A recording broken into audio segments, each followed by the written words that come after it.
Apa coba informasi yang ada di benak kami? Ntar itu kalian saya bertanya, jangan Bukan saya bertanya. Yang kita pengen dulu ada namanya lingkar utara, lingkar selatan yang kita mau. Dan itu pun juga tidak terrealisasi tuh. Nah sekarang muncul isu tol dengan 25 triliun tadi. Untuk mengatasi puncak pakai nuklir itu dengan 25 triliun. Puncak tidak berdaya. Apanya yang tidak berdaya? Puncak ini sebetulnya kalau ibaratkan gadis yang terkoyak. Kayak cerita sinetron ya. Gadis yang terkoyak karena diperkosa gitu. Ya benar-benar lah. Nah, dengan keindahan yang ada ini, seperti gadis kemudian dipaksa, ditusuk badannya, akhirnya dia tidak berdaya itu. Gadis yang tidak berdaya ya, itu hanya kiasan aja. Sekarang sih mantu-mantu aja dulu. Ngopi itu. Apa saya yang mulai? Waduh.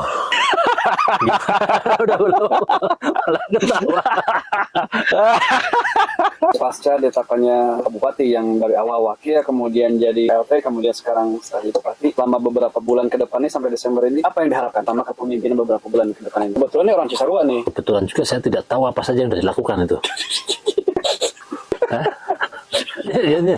Ya kan kebetulan saya juga nggak tahu jadi mau ngomong apa saya. Bisa surga nih.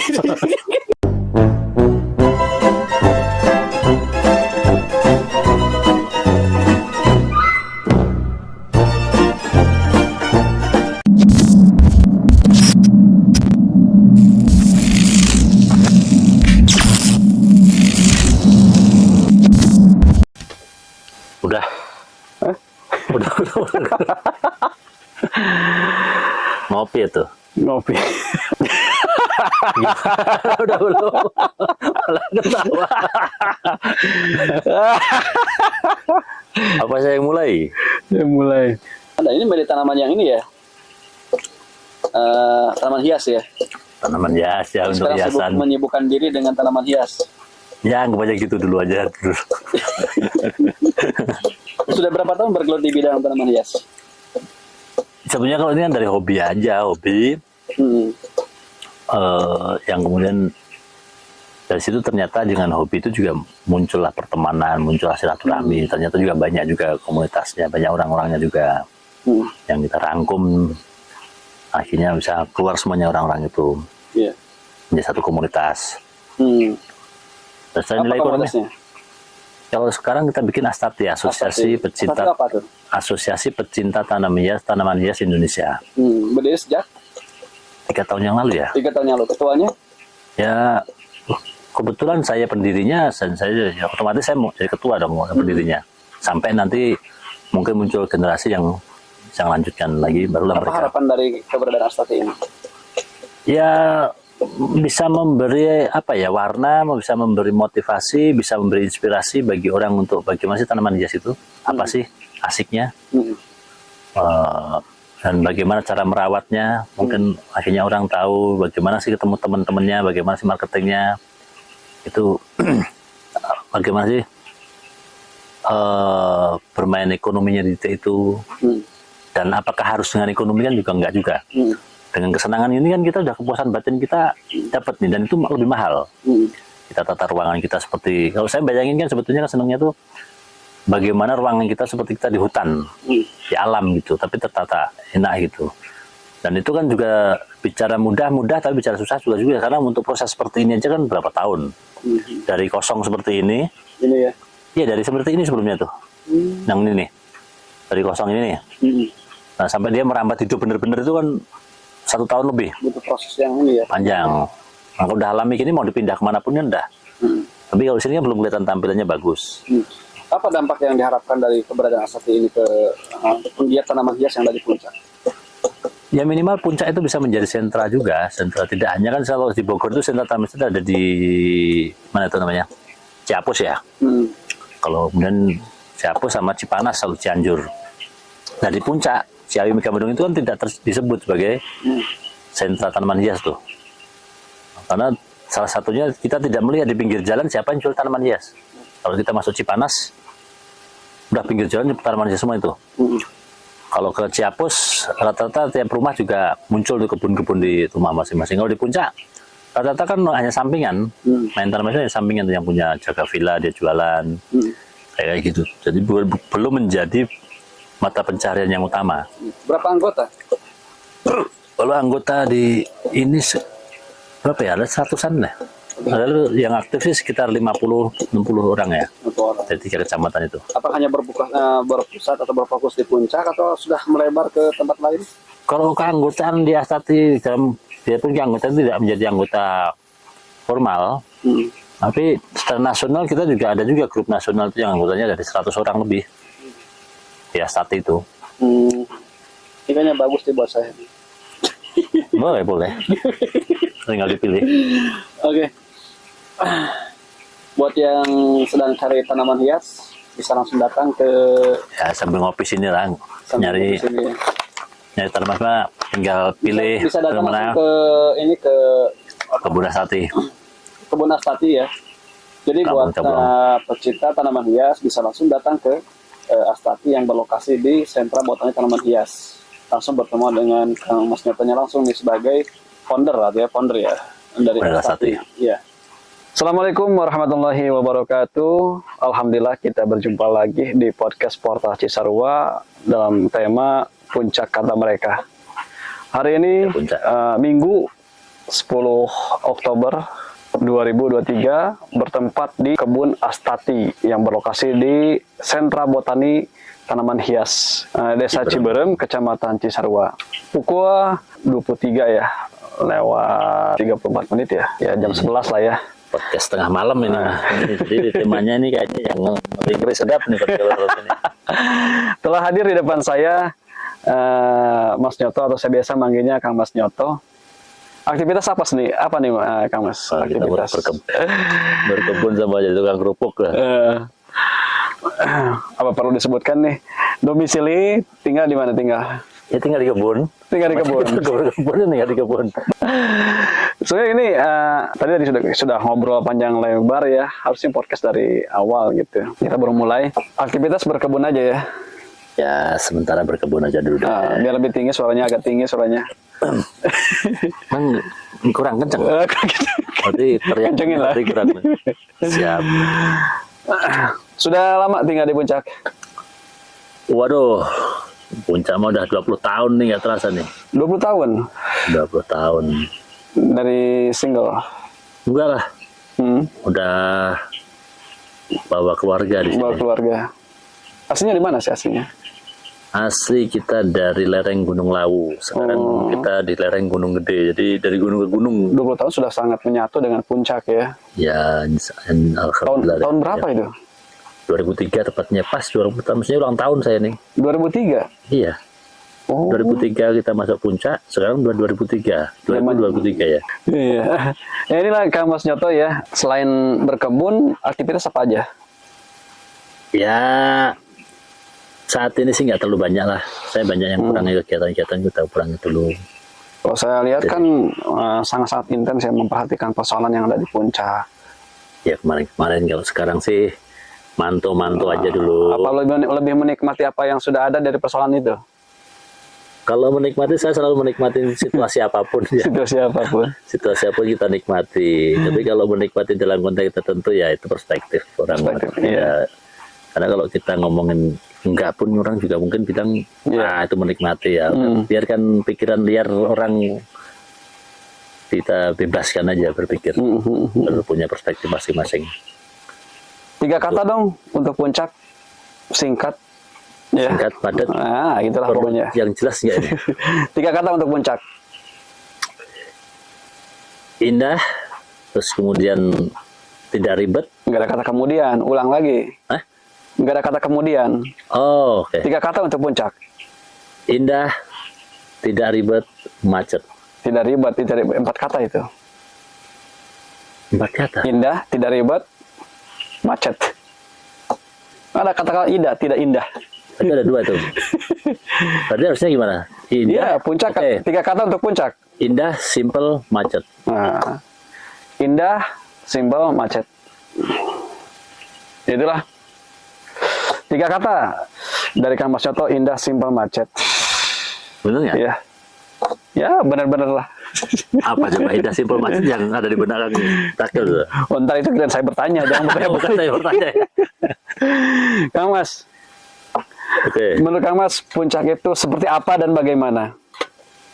Ya tadi, indah, simple, macet tuh. Itu kan 3 kata. Kita terjemahkan. Menurut Kang Mas, puncak itu seperti apa dan bagaimana menurut pandangan Kang Mas?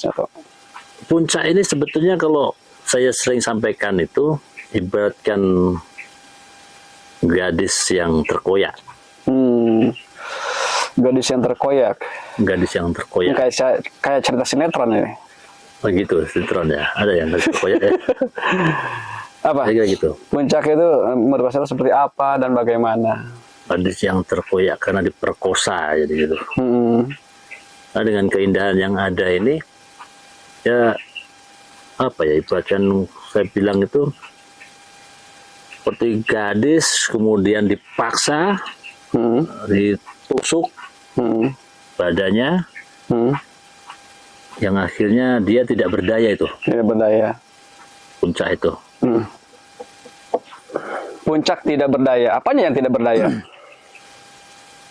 Gadis yang tidak berdaya ya itu hanya kiasan aja. Jadi karena ini kan perspektif dalam konteks kalau indahnya kan indah, puncak itu seperti gadis kan indah itu. Tapi pada saat kemudian banyaknya okupasi masuk itu, keindahan itu dimanfaatkan, dieksplor sedemikian rupa itu. Diekspor sedemikian sampai titik sudut paling sudut-sudutnya pun juga Diekspor apa diekspor? Diekspor oleh ya karena kita manusia punya keinginan punya segala macam itu yang dari mana-mana itu mengekspor puncak sedemikian rupa yang akhirnya menjadikan apa itu kita kemanapun ketemu bangunan tuh. Kita untuk menyepi aja di puncak kan ruangnya udah hampir nggak ada. Kita sejauhnya jalan kita sudah ketemu bangunan. Itu puncak yang mungkin tidak kita temukan di tempat lain itu. Karena ini akibat hubungan intim kita dengan Jakarta dan kedekatan kita dengan Jakarta dan itu Jabodetabek khususnya itu yaitu dampaknya ke kita di puncak ini. Yang orang akhirnya masuk semua puncak menikmati keindahan kemolekan tubuh gadis puncak tadi itu. Bukan gadisnya juga. Kayaknya bahasanya bahasa sensual. Jangan masuk ke situ lah. Jadi perspektifnya jauh lagi. Kita nggak bahas yang itu kan tadi. Diperkosa. Dia apa? Intim. Di unjam. Ya, akhirnya dia tidak bisa melakukan apa-apa. Itu kan ya bahasa saya seperti itu karena ya kita lihat apa sih yang kita nggak selama ini yang tidak menjadi perbincangan teman-teman khususnya ya kita rangkum dari situ bicara tentang alam hutan kita sampai ujungnya juga semua dimasukin jadi tempat wisata dan lain-lain itu kayak ada sisi positif negatifnya itu balik ke perspektif masing-masing kemudian kebun teh yang menjadi ikon puncak pun, nah itu tinggal dikit, dan itu semakin dikit lagi nanti. Yang pada akhirnya tinggal cerita. Ya harapannya tidak seperti itu harapan kita, tapi faktanya hari ini adalah tinggal sedikit dari itu. Mudah-mudahan muncul kesadaran bersama itu. Muncul kolektivitas berpikir kita bareng-bareng. Ayo puncak ini teh itu adalah ikon kita bersama itu yang harus kita pertahankan biarpun itu adalah produk dari yang kita sebut sebagai penjajah tapi kan ternyata kita baru merasakan manfaatnya hari ini tuh tanpa teh apakah puncak masih menarik itu kembali ke teman-teman semuanya.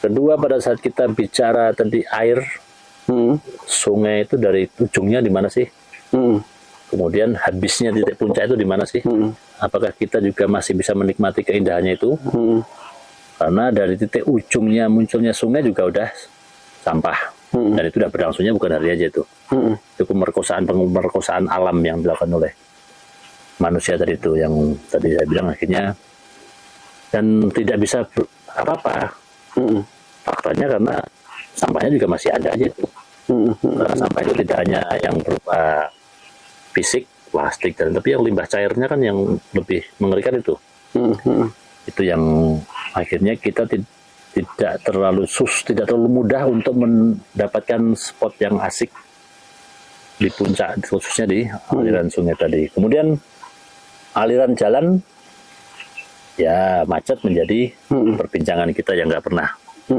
selesai sampai hari ini tuh. Dan solusinya pun juga belum muncul yang pas itu. Dan simpel yang tadi saya bilang itu, ya cara berpikir kita terlalu simpel. Iya. Jadi hal-hal itu tidak terlalu menjadikan masalah gitu loh. Nah itu faktanya seperti itu. Jadi ya orang buang sampah di sungai, kemudian kemacetan, jalan sempit, segala macam itu secara umum kan masyarakat juga tidak terlalu mempermasalahkan. Faktanya dia melakukan itu tuh. Itu terlalu simpel berpikirnya tadi tuh. Itu yang tidak mau ribet. Iya. Mayoritas seperti itu yang ya akhirnya puncak menurut saya seperti ini nih. Itu yang saya artikan dari puncak itu indah, macet, simple, macet. Artinya puncak itu harus bagaimana dan seperti apa? Ya kalau bicara idealnya kan semuanya akan membayangkan ideal sungai yang bersih, teh yang segar, kemudian bisa dinikmati wisatawannya, jalan juga yang lebar dan tidak hanya satu jalur, yang pinggiran pun juga ada jalan yang bagus, jalan lebar, mobil kemana-mana juga bisa akses masyarakat, bisa kemudian sayuran petani juga masih bertumbuh subur, kebutuhan air ke petani juga teraliri. Nah itu kan idealnya, tapi kan itu kan menjadi mimpi yang susah untuk kita dapatkan itu. Kalau saya bayangkan hari ini, karena kalau kita telisik kan ya sudah berapa tahun sih kita bicara masalah itu, tapi sampai hari ini kan juga masih itu juga temanya dan tidak berubah juga. Saya nggak tahu bagaimana ya, saya nggak tahu juga itu nanti solusinya seperti apa itu. Apa yang Kang Mas Nyoto sukai dari puncak? Kalau bicara disukai itu sebetulnya kan kalau kita bicara kan ini hanya secara umum itu kan kita bicara alam dan manusia. Alam dan manusia, alamnya ya tentu karena saya suka pegunungan dingin itu udah pasti tuh, udah suka. Manusianya dengan kesederhanaan tadi itu menurut saya juga menjadi ciri khas yang menurut saya juga asik juga kalau tidak terlalu rumit terus berpikirnya itu. Kemudian hal lain lagi yang pasti sih yang selalu menggelitik saya itu adalah tentang permasalahannya tadi tuh, yang kadang mengusik. Permasalahan apa itu? Itu tentang lingkungan, kemudian budaya, kultur budaya itu juga. Saya bicara Sundanya tapi kok nggak kelihatan di mana Sundanya sih di puncak ini. Itu juga yang apa ya, menggelitik pikiran tuh. Oh, ini berkaitan dengan identitas ya? Maksudnya identitas gimana? Identitas mungkin apa yang citra yang ditampilkan dari puncak itu tentang kesundaannya itu?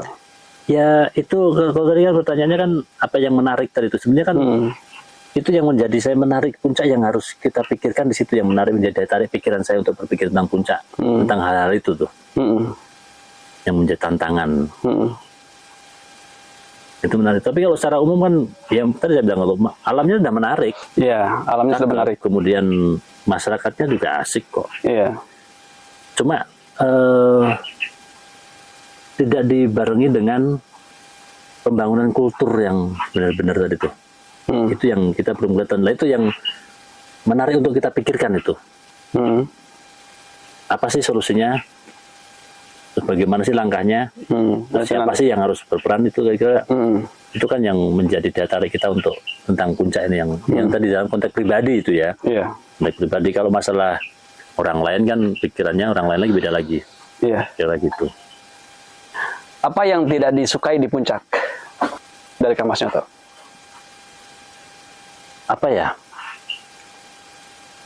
Sebetulnya hal tadi itu ada yang disukai dan tidak, itu dengan kesederhanaan berpikir, tidak rumitnya berpikir tadi itu saja juga menjadi daya tarik yang tidak menjadi akhirnya dampaknya itu kan ke alam ya, karena berpikir yang sederhana dan tidak rumit tadi itu. Kalau kemudian bicara yang tidak disukai tadi itu ya tadi perilaku tadi dari yang akhirnya dampaknya ke alam tadi tuh. Sungai kotor, kemudian punta habis, kemudian kultur Sundanya nggak ada tadi tuh. Itu menjadi yang Ada, tidak ada, atau berkurang? Hampir nggak kelihatan. Hampir nggak kelihatan.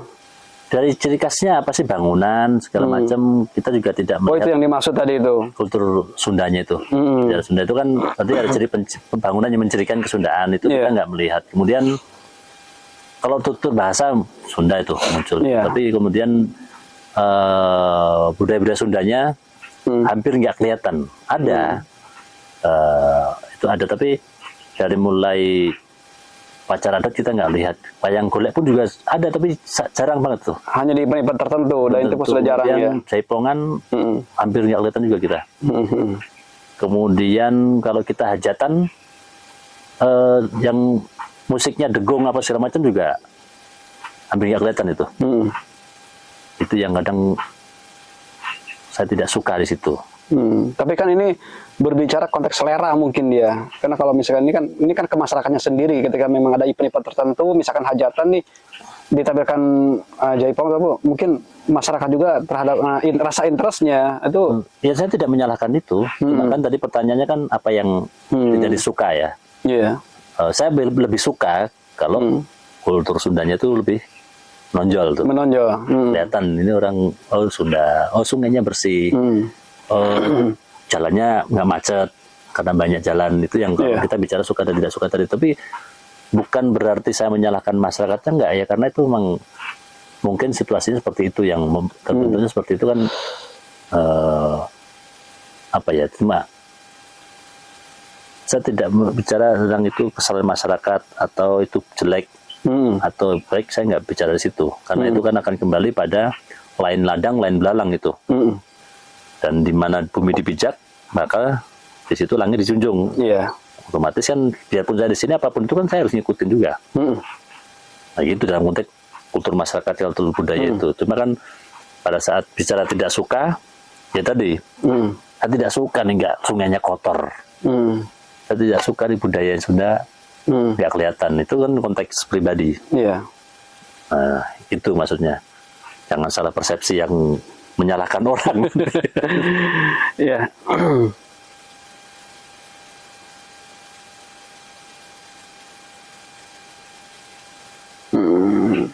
Kalau hal lain lagi, karena yang pengalaman saya masuk ke beberapa ruang, kan banyak ruang ya nih, komunitas, masyarakat, dan lain-lainnya tuh serem, asik semuanya, asik semuanya. Dan saya bisa masuk, biarpun bukan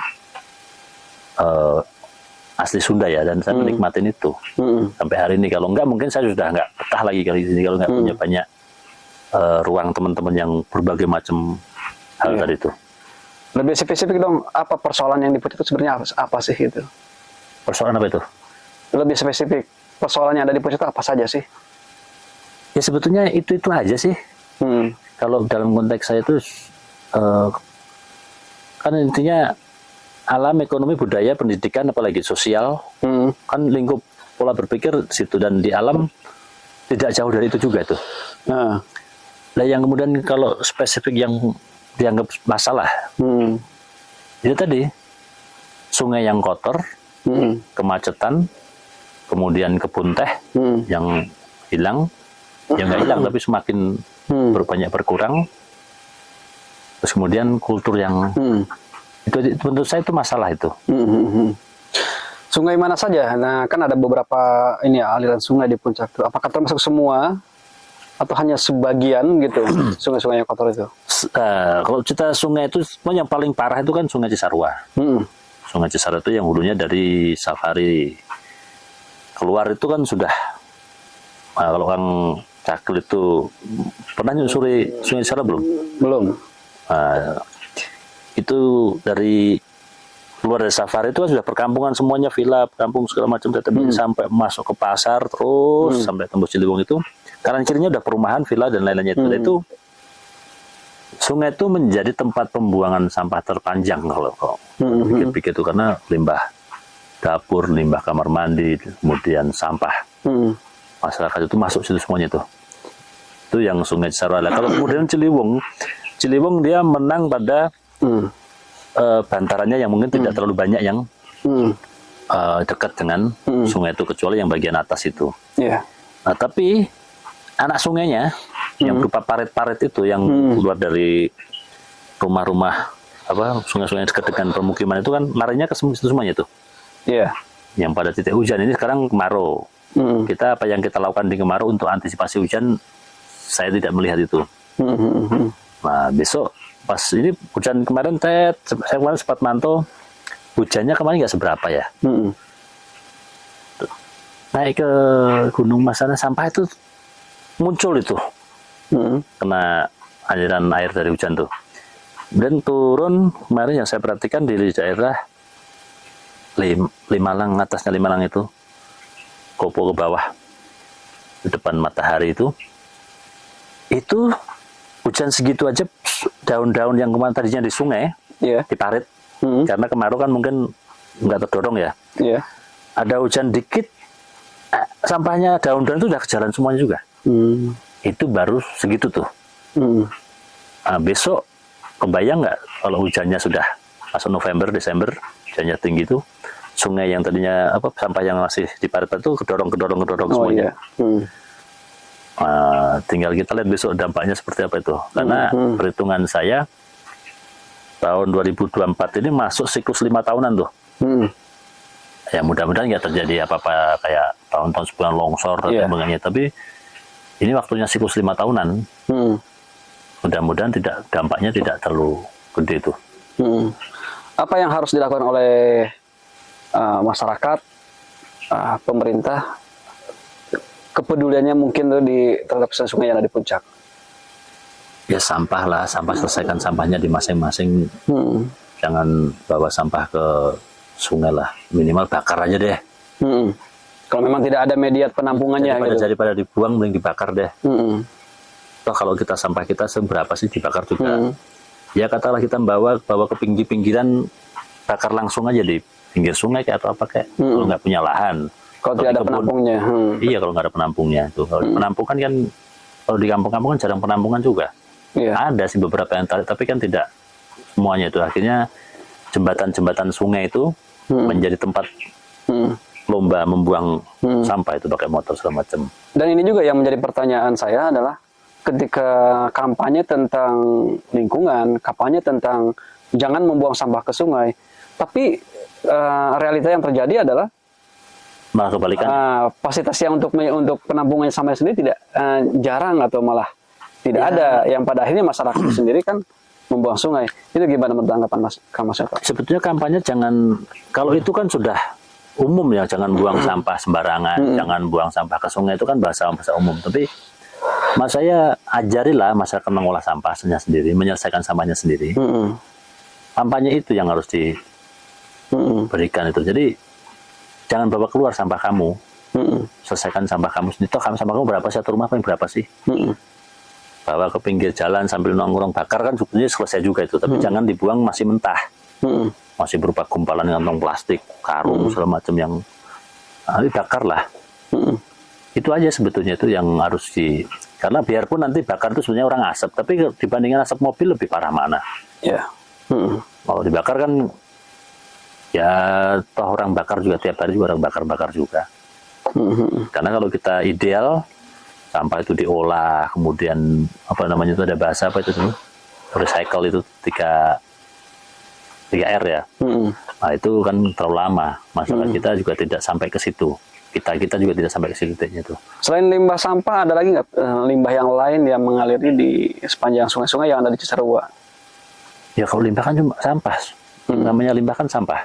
Iya. Apa mungkin ada limbah yang kimia atau apa gitu?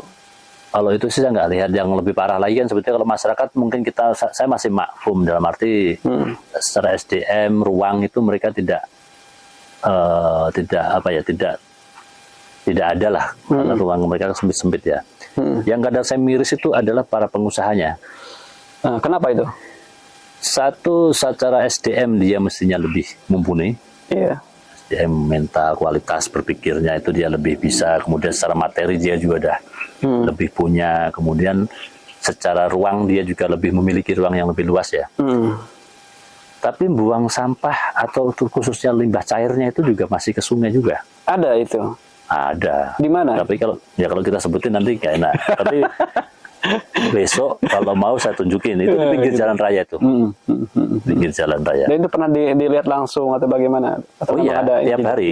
Tiap hari. Tiap hari kalau kita lihat nengok gitu pinggir jalan, aduh cairan pekat. Apakah itu sudah masuk dalam pemantauan pemerintah atau baik pemerintah desa atau faktanya hari ini terus itu enggak. terus terjadi? Iya.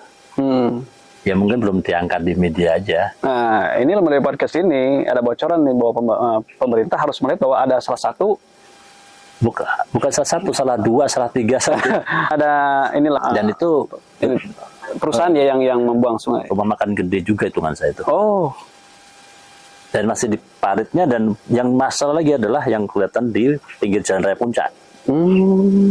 Ibaratnya itu adalah etalasenya Puncak. wisatawan. Jadi kalau wisatawan itu ke Puncak kan lewatnya jalan raya Puncak. Iya. Dan pada saat kemudian dia buka kaca, macet, lihat kiri, parit, limbah cairan, kan itu estetikanya di mana itu? Iya. Kepeduliannya di mana itu? Dan kemudian penegakannya di mana itu? Kayak gitu. Apa yang diharapkan dari Kang Mas Nyoto kepada pemerintah terhadap maraknya sampah-sampah yang ada di Puncak nih, baik yang di sungai-sungai atau jalan-jalan?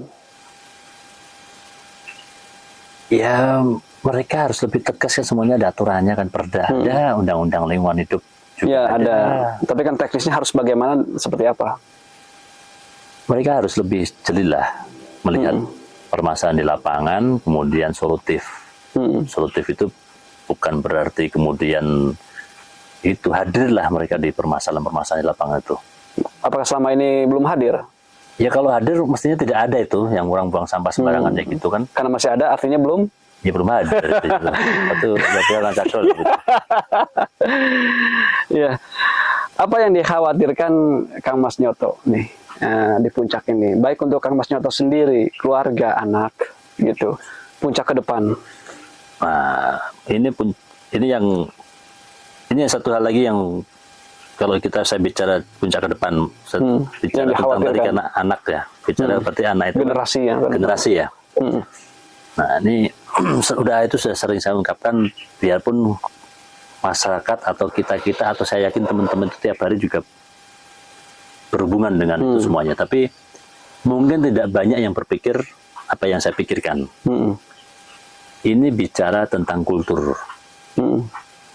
Bicara tentang kultur. Saya tidak ngomong itu jelek atau bagus atau itu bagus-bagus saja. Bicara tentang kultur yang tidak urban. Itu clue-nya itu. Tapi apa dampaknya? Karena saya bisa punya perbandingan itu antara yang saya dulu di mana saya tinggal awal, sekarang saya tinggal di sini itu. Itu yang kemudian saya menjadi ukuran, waduh gila. Dan itu menjadi bom waktu. Yang orang tidak sadar hari ini nanti dampaknya seperti apa. Jadi gini ceritanya tuh, agak panjang tapi ini. Dengan tidak ada kultur yang urban, masyarakat itu cenderung hanya di situ doang itu. Makan nggak makan, yang penting ngumpul. Ini kayak lagu slang ya. Lagunya slang. Lagunya siapa tuh? Makan nggak makan tuh? Makan nggak makan. Saya lupa ada lagunya itu. Lanjut. Tapi akhirnya mereka kan tidak kemana-mana tuh. Bener nggak? Orang Puncak itu tidak urban. Kerja di Jakarta seminggu, 2 minggu, sebulan aja tidak betah tuh. Ya kan? Mayoritas. Kemudian dia akhirnya akan nikah, kawin atau berkeluarga itu antar kampung atau antar RT aja tuh mayoritas itu satu itu. Kemudian akhirnya mereka yang rumahnya tadi besar mengecil. Dan yang saya perhatikan hari ini rata-rata satu RT itu udah di atas 200 kakak tuh. Iya, jadi satu rumah tuh bisa dibayang berapa orang, berapa. Ya kan, bapaknya, dan neneknya juga masih ada. Dia punya anak 3 atau 2 orang, mungkin juga masih, dan berkeluarga juga. Nah kan di situ doang. Jadi satu rumah itu bisa terdiri 2 sampai 3 kakak itu. Dan rumahnya kalau gede sih nggak apa-apa nih. Dan udah kecil kan masuk gang-gang itu. Saya bicara kampung, rumah kampung itu kan mayoritas kan hampir seperti itu semuanya tuh. Itu satu. Yang kemudian yang tadi hubungannya tadi generasi tadi itu, Kang Cakil melihatkah pergerakan nilai harga tanah? Lompatannya di sini Drastis ya. drastis dibandingkan daerah lain. Daerah lain mungkin umpama pergerakan itu grafiknya cuma landai naik sedikit gini. Iya. Kalau di sini dari harga 50.000 2 tahun 3 tahun sudah nyampe 500 tuh. 100, 300, Iya. 500 ya. Itu pergerakan tanah. Karena okupasi dari hubungan intim dengan orang Jakarta tadi itu Iya. dibeli yang tadinya harga itu dijual lagi jadi berapa kan kenaikannya cepat. Dan mereka akan semakin banyak lagi nyari tanah di sini. Apa yang menyebabkan kemahalan dari harga tanah itu? Ya karena demand-nya dan akses jalannya juga semakin baik, otomatis harga tanah juga. Dan kebetulan daerah pariwisata gitu ya. Dan ini pariwisata. Nah kemudian kalau kita lihat nih bicara tentang pendapatan, apakah pendapatan masyarakat kita itu sudah sesuai dengan UMR semuanya? Kan paling nggak nyampe 70% yang nggak nyampe 30% yang perusahaan yang menggaji UMR tuh. Berapa yang kira-kira yang Kang Masnya tahu? Saya masih mendengar itu gaji di hotel atau gaji di restoran cuma 1.500.000. Ada itu? Masih mendengar. Masih mendengar? Ada? Ada. Ada di mana itu? Yang saya nggak bisa nyebutin nggak masalah itu. Dan kan saya nanti bisa tanya-tanya. Ya, iya. Nanti ada sesi penggalian informasi. Nah, itu tinggal di PR. Harusnya bagaimana itu? Nah dulu, jadi kalau harusnya bagaimana kan seharusnya sesuai dengan UMR. Ya nggak, UMR kita berapa? Anda tahu nggak? 3 juta? 3 jutaan kan ya? Iya. 3,5 juta, 3 juta. Tapi kan ternyata pendapatan cuma di angka 1,5. 1,5. Nah kemudian 1,5, apakah hidup di puncak itu murah? Hitungan saya hidup di puncak itu mahal tuh. Mahal ya. Faktanya apa? Faktanya kita bicara di puncak, kita mau cari makan untuk entah itu sarapan, untuk makan siang apa segala macam itu untuk ukuran masyarakat tuh. Jadi puncak itu like Bali ya? Like Bali ya mungkin. Gaya hidupnya yang Sebetulnya gaya hidupnya biasa-biasa saja. Cuma karena konteksnya kita identik dengan wisata tadi itu semuanya jadi mahal tuh. Contohnya kita itu kan puncak mesti tempat sayur. Iya. Tapi pada saat orang hajatan, belanja sayurnya masih ke kota Bogor malah. Ini kan ironis. Mestinya kan belanjanya di pasar Cisarua tuh. Tapi ini malah belanja di kota Bogor karena lebih murah. Itu lucu sebetulnya itu. Jadi orang gunung belanja sayuran ke kota. Iya. Itu. Padahal sumbernya justru ada di sini itu. Sumber di sini. Itu. Tapi kita balik tadi itu. Pada saat pendapatan masyarakatnya segitu, kemudian pergerakan harga tanah itu naik, dan sementara masyarakat itu tidak bergerak urban, tanah ini kan sekarang yang dimiliki masyarakat itu tinggal berapa sih? Mayoritas tanah kosong itu kan sekarang udah milik orang Jakarta nih. Orang Jakarta. Mayoritas. Dan mereka nggak mungkin jual lebih murah. Pasti jual lebih mahal loh. Dengan pendapatan gaji 1,5 juta, oke sampai 3 juta pun, karena hidup mahal di sini, karena infrastrukturnya yang memang jadi mahal, kira-kira kebeli tanah nggak? Untuk sehari-hari makan segala macam aja kan udah repot itu. Jadi lah, ini yang saya tadi bilang bom waktu tadi tuh. Lahan dah habis. Iya. Dibeli oleh orang Jakarta, terutama itu yang punya duit. Nah anak yang sekarang umur 5 tahun, 10 tahun ke depan, hari ini umur 5 tahun atau 10 tahun, 20 tahun ke depan pada saat dia umur 25, umur 30, yang mestinya bisa rumah tangga, udah bisa rumah tangga sendiri, kira-kira mereka nanti akan di mana itu? Sementara tanah di kampung itu sudah padat. Dan tidak ada kebijakan tentang perumahan bagi masyarakat asli puncak. Atau tidak ada kebijakan yang membatasi kepemilikan lahan pada orang di luar puncak. Semua bebas, orang dari mana-mana bisa beli lahan di puncak. Dan itu terbayang ya ketika situasi 10-20 tahun yang akan datang, anak-anak usia yang sekarang itu misalkan 10 atau 5 atau 10 atau 20 tahun, ketika mereka besar di usia 30 beranjak rumah tangga, tinggal di mana? Iya, itu pertanyaan saya itu. Dan harusnya idealnya harus bagaimana itu pemerintah? Memfloatingkah gitu ini untuk perumahan, untuk pila-pila atau ini? Ya ini ya, puncak harus ada kebijakan khusus. Zaman Soekarno aja sudah muncul namanya Kepres Bepuncur tuh. Itu puncak belum apa-apa, masih hutan banyak itu. Tapi kapasitas sudah ada. Sudah ada. Nah, dan itu kan tidak berlaku hari ini. biarpun direvisi tahun 9. Ada pasal yang lebih eksplisit menyebutkan ini harus bagaimana di aturan itu. Bukan bagaimana.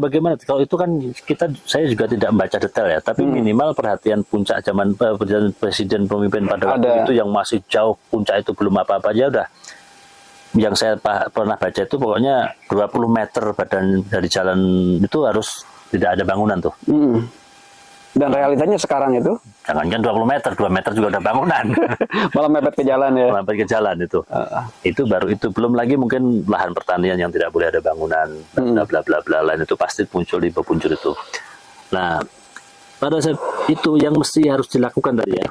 Pertanyaan kalau apa yang harus dilakukan? Kalau dilakukan masyarakat kan masyarakat nggak bisa apa-apa, orang masyarakat bukan pemangku kebijakan. Tapi mungkin bisa mendorong gitu. Yaitu teman-teman aktivis mestinya yang harus bisa bergerak menyampaikan masalah itu dengan kajian-kajian tadi itu, yang salah satu dengan kajian yang masalah tadi itu dengan pendapatan, kemudian masyarakat yang tidak urban, kemudian ekspansi dari luar yang masuk untuk pembelian tanah itu apa solusinya? Nah, yang saya bayangkan adalah satu, harus puncak itu harus dipandang sebagai suatu daerah yang khusus. Tidak disamakan dengan daerah lain tuh.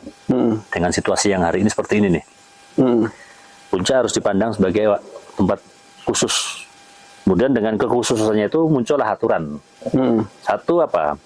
Stop kepemilikan lahan oleh pihak luar. Ada semacam moratorium lah, atau gimana? Kalau moratorium kan hanya penundaan doang itu. Tapi stop langsung itu. Aturannya dari mana mereka lebih tahu tuh. Pasti ada semua celah itu kan aturan yang bikin manusia tuh. Kedua, semua yang mau berusaha di sini dalam konteks pembangunan, entah itu wisata, entah itu apa yang itu, 10%-nya itu lahan harus untuk dihibahkan untuk pemerintah yang peruntukannya untuk perumahan masyarakat. Jadi kalau dia bangun 1 hektar, berarti 1000 meter dia harus sisihkan tuh untuk kepentingan umum, baik fasos jalan, maupun perumahan bagi rakyat, biarpun nanti ketemunya kalau rakyat sebetulnya rumah itu 60 meter juga sudah rumah. Tapi kalau itu kan udah jadi klaster juga. Kalau 1 hektar berarti dia harus 1000 meter ya.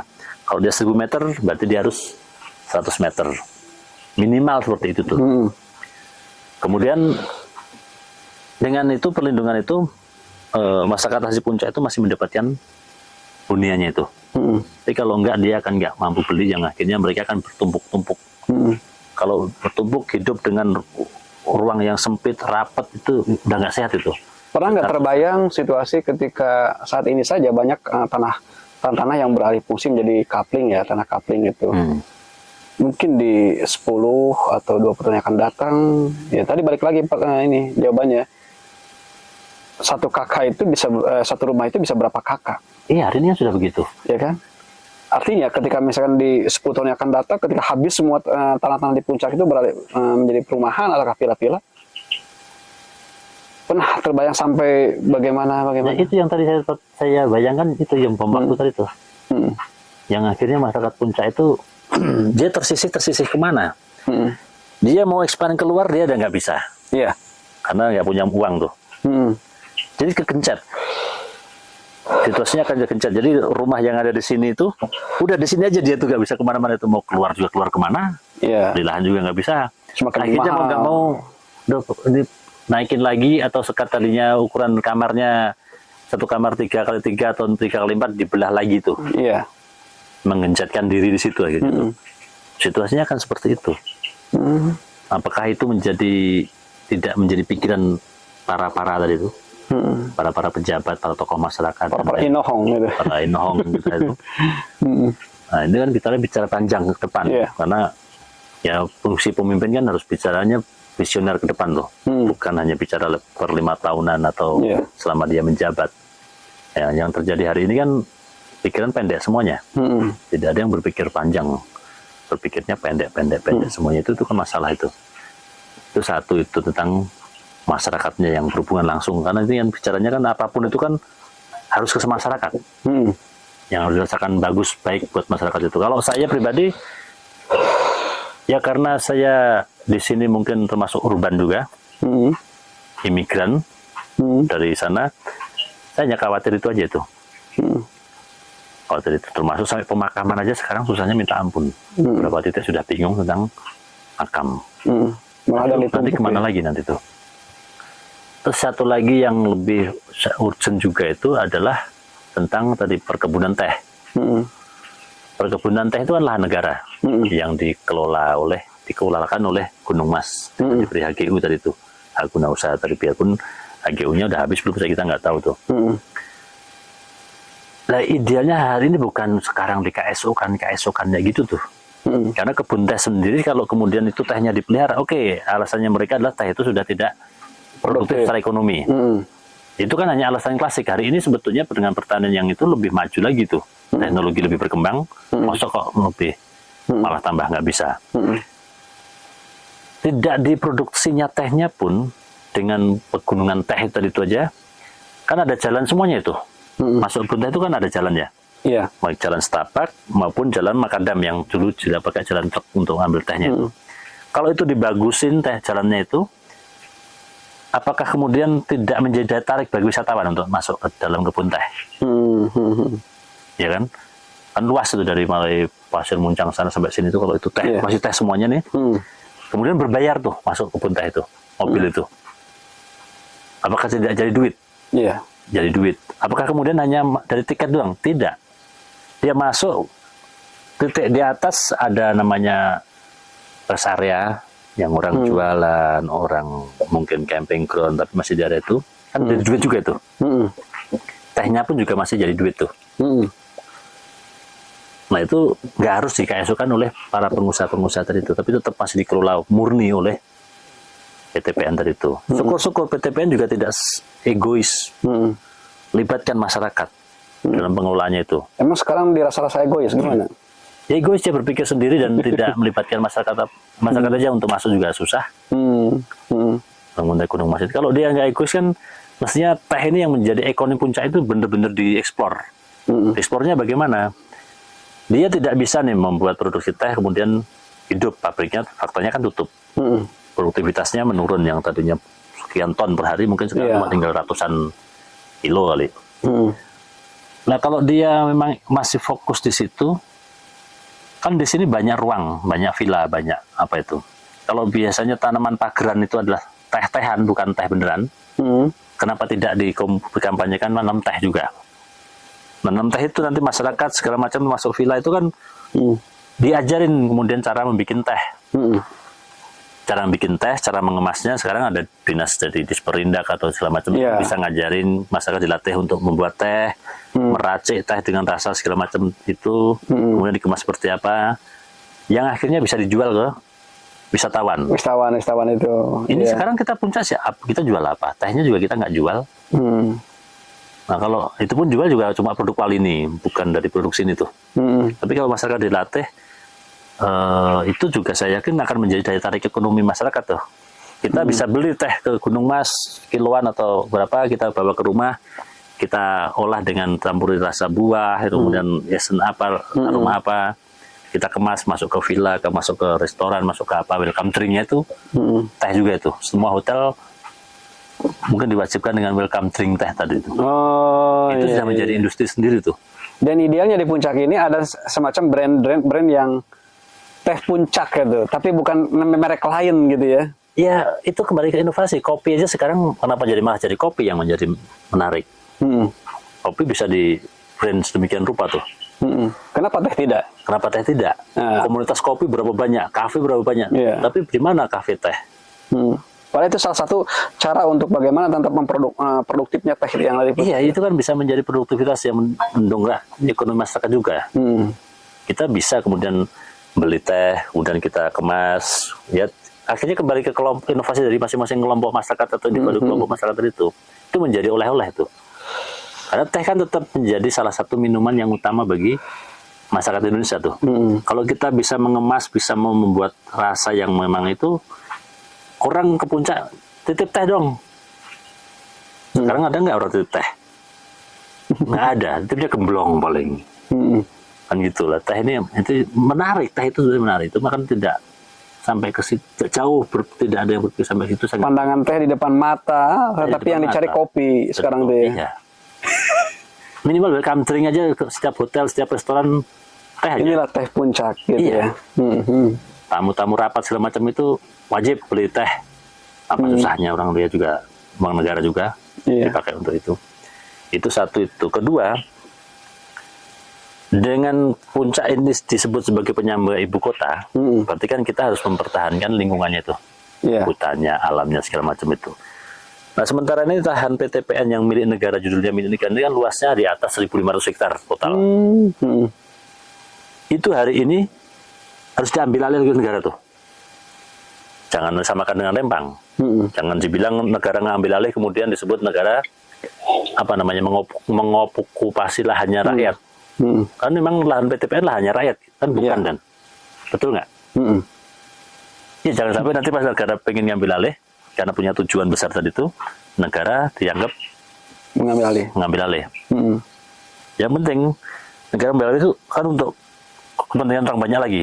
Iya. Tetap teh, kemudian dengan konsep sisakan sekitar dari 1.500 hektar tadi ada 200 hektar aja, khususnya di atas ini dan masih lahan area PTPN untuk disebut membangun namanya kebun raya puncak. Kebun raya tidak harus hanya di Bogor dong. Iya. Kenapa di puncak tidak? Atau fungsi apa namanya? Fungsi lingkungan, fungsi sebagai penyangganya kan berarti kan tetap berjalan tuh. Tetap berjalan, iya. Tapi masyarakat masih bisa masuk dalam konteks wisata. Ekosistemnya itu masih bisa berjalan tuh. Pada saat tumbuh-tumbuhan yang spesifik, kemudian tanam di situ dalam satu hamparan kebun raya tadi tuh, ya minimal kebayang kita seperti kebun raya Bogor deh. Tapi ada di sini tuh. Kemudian kita lepas juga burung-burungnya segala macam itu. Wisatawan juga masuk ke situ. Ekonomi jalan, alam juga terjaga itu. Iya. Untuk mencapai ke arah sana diperlukan apa? Kebijakan presiden, kementerian, Presiden. pusat. Dan siapa yang bisa nyampe titik itu? Kalau tingkat kabupaten kan itu di luar ranahnya dia tuh.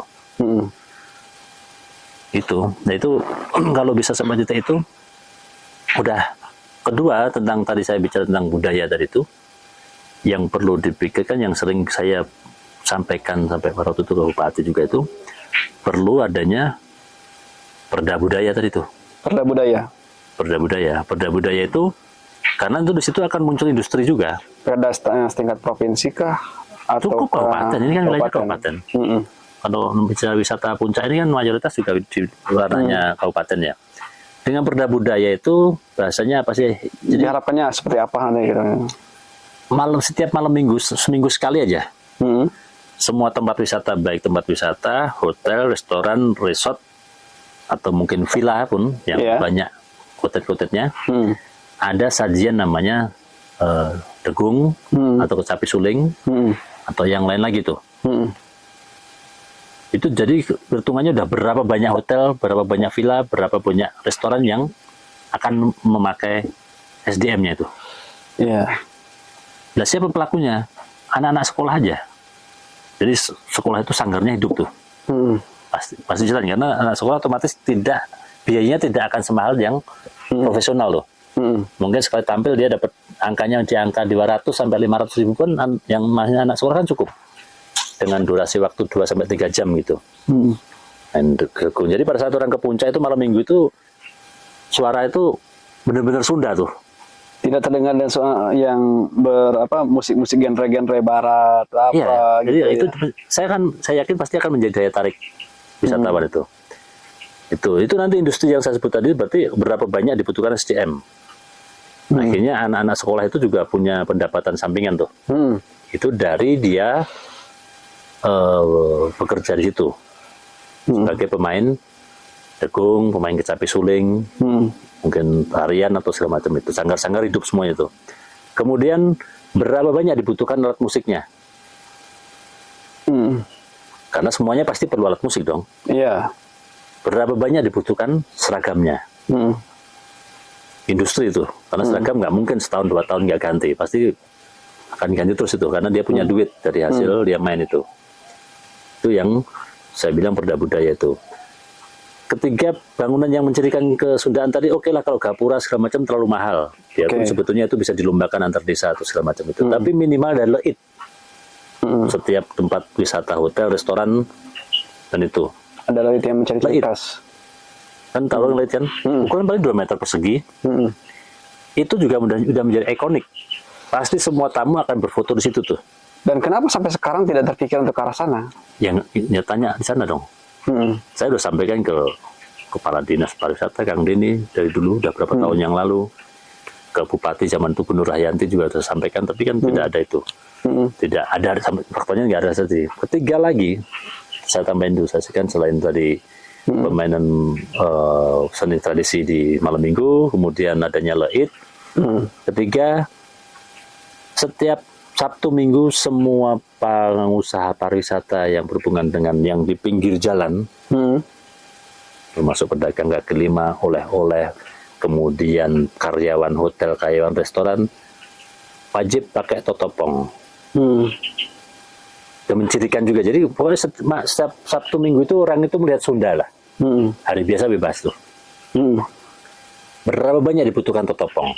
Dan itu nggak mungkin tiap tahun. Pasti nanti masing-masing akan punya ciri khas totopong masing-masing itu. Iya, tapi kan untuk membangun karakter seperti itu harus dibutuhkan edukasi gitu kepada Untuk apa itu? masyarakatnya. Edukasi apa itu? Atau misalkan Nggak harus itu, pemerintah nggak keluar duit. Ini pemerintah hanya keluar kebijakan yang harus diikuti oleh pengusaha. Tapi kan itu dibutuhkan kesadaran daripada masyarakat itu sendiri. Walaupun sudah ada Bukan aturannya. masyarakat, pengusaha. Masyarakat mah kan nggak terlibat. Masyarakat tadi adalah menjadi pelaku pengisi acara itu. Iya. Dia akan menikmati musiknya, apa namanya, menikmati hasil dari perda tadi, karena dia akan menjadi pelaku-pelaku dari pemain musik, mungkin pengrajin seragam, pengrajin alat musik, orang yang membuat leit. Dan itu bisa menghidupkan sektor-sektor yang lain Ekonomi pada industri. akhirnya. Ekonomi industri. Industri pariwisatanya benar-benar jalan tuh, dan murah karena pemerintah tidak keluar biaya. Iya. Karena yang biayai adalah para pengusaha itu. Pengusaha restoran katakanlah bayar 500.000 tiap minggu hanya untuk bayar, itu nilainya per bulan cuma 2 juta tuh.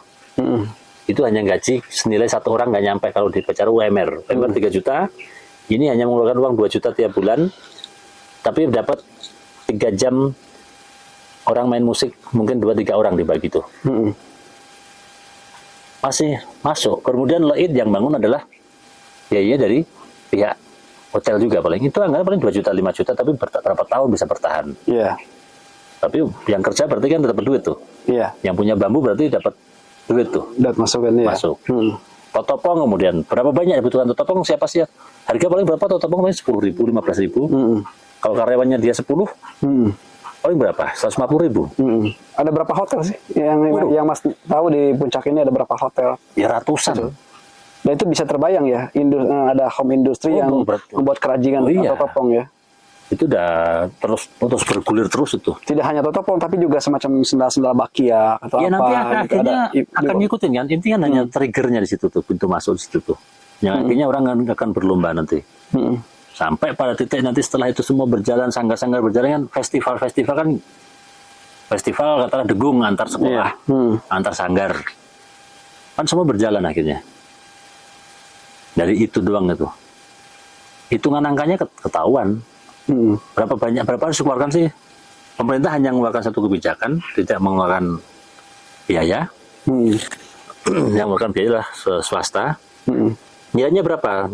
Berarti swasta itu hanya menyiapkan bayar orang. Mungkin tadi kalau yang main karena anak sekolah, mungkin 500.000 bagi siswa, mungkin menurut saya cukup tuh sekali tampil dengan 2 orang 3 orang ya.